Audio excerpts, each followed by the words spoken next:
ታናሽ ሊወለድላችሁ ነው።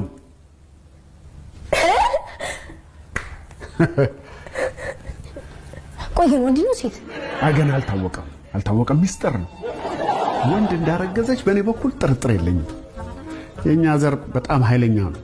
በቀላሉ ለሴት እጅ ሰጥቶ የሚንበረከክ አይደለም። ያው በቤተሰብ ሰናፍጭ ስለምንወድ ይሆናል።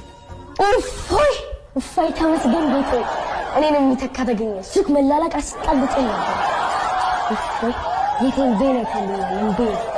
ቆይ ሱቅ ብትል ልካለሁ። ሄደ ጥፍር መቁረጫና ቸኮሌት ገዝተህ ትመጣለህ ከሱቅ። ቸኮሌት ለኛ ነው አባ? ለደስደስ ለኔ ነው እንጂ ጥፍር መቁረጫው ነው ላንተ። አታየውም እንዴ ጥፍር ምን እንደሚያክል? አውቄ እኮ ነው አባ። አውቄ ነው? አዎ ጫሞች ስለሰፊና ያሰደኩት። ምን ያዝ እንደት ነው? ሄሎ አጅሪት እንዴት ነሽ ሙሊት?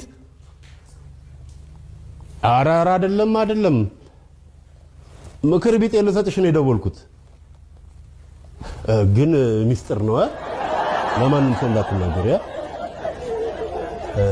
ሂሩቴ ቅሪት ነች፣ አርግዛለች።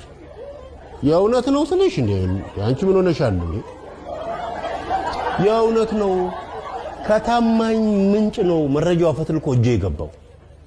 ያው ስራ ላይ ሆናችሁ ብትነጫነጭብሽ ብትቆጣሽ የተለየ ባህሪ ብታሳየሽ እንዳትደናገጭ ብዬ ነው ሙሊት። ያው እንግዲህ አደራሽን እንግዲህ እህቴን ተንከባከቢልኝ ሙሉ ማን